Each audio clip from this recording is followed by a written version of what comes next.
Remue ménage.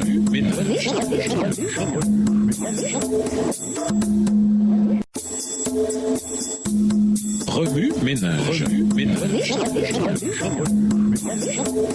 Bienvenue dans votre émission. Remue ménage. Nous voilà à la leçon de mercredi. Invité, un feu de braise. L'évangile de Jean donne un magnifique récit de deux circonstances séparées mais liées par un mot particulier, anthrachia. En grec, il s'agit d'un feu de charbon. Le même mot est la racine de l'infection bactérienne qui cause des cicatrices qui ressemblent apparemment à du charbon, anthrax. Anthrachia se retrouve 2 fois seulement dans l'évangile de Jean et relie les 2 scènes impliquant Pierre. On le trouve d'abord dans Jean 18, les versets 16 à 27, Nouvelle Bible seconde, où Simon-Pierre renie Jésus 3 fois. Dans le premier reniement, Pierre se tient devant un anthrachia, un feu de braise, comme si ce feu était parallèle au reniement. Jean précise qu'il faisait froid. Il le savait car il était là, associant la température de l'air avec le cœur du renégat. Le verset 18 mentionne en outre que les gens autour du feu se chauffaient et que Pierre aussi se tenait avec eux et se chauffait. À un moment où celui-ci aurait dû représenter le maître, il se tenait à distance. On peut presque l'imaginer fixant le feu de braise alors que le chaos s'installait dans sa conscience. On trouve un feu de braise pour la seconde fois dans Jean 21, les versets 3 à 19. Au début de son ministère terrestre, Jésus avait personnellement appelé Pierre. Mais après les incidents de la Passion, Pierre décida d'aller pécher de nouveau. Jean 21, le verset 3. Soit parce qu'il renonçait à cet appel, soit pour se donner un petit répit. Jean 21, le verset 3. Comme il était le dirigeant du groupe, les autres anciens pécheurs lui emboîtèrent le pas, retournant à l'unique profession qu'ils avaient connue. Ils trimèrent toute la nuit en vain. Même s'ils étaient des pécheurs chevronnés, rien n'y fit. Les filets restèrent vides.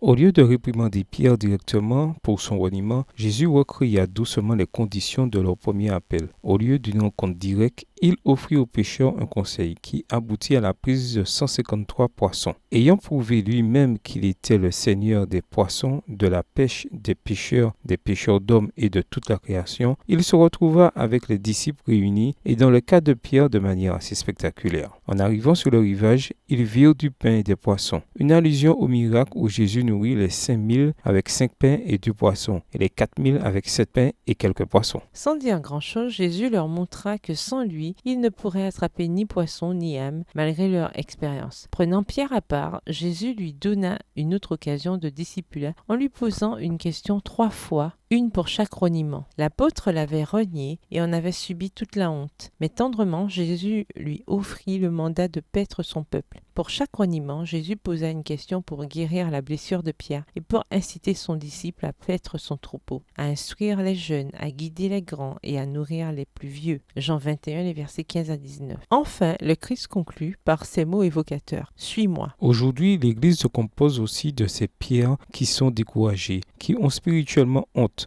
et qui ont vécu des histoires douloureuses. L'Église, en tant que corps du Christ, est remplie de disciples faibles et cependant, elle peut triompher de ses faiblesses par ses expériences anthrachia. Et grâce à ces expériences avec Jésus, les pierres qui souvent échouent peuvent réussir de nouveau et attraper 153 poissons. Si le Christ a pu faire des miracles avec du poisson et avec Pierre, combien plus avec nous, l'Église et avec les âmes pour le royaume. Remue ménage, où voyez-vous Jésus dans Jean 21, les versets 2 à 14? Que vous dit Jésus par ces textes? En quoi voyez-vous Jésus différemment ou le voyez-vous de nouveau? Comment réagissez-vous en voyant Jésus de cette manière? De quelle façon avez-vous besoin que Jésus mette en place une expérience anthrachia dans votre vie? Qu'est-ce que le Christ vous incite à faire dans votre discipulat avec lui? Au revoir. Et à demain si Dieu veut. Remue ménage. Remue ménage.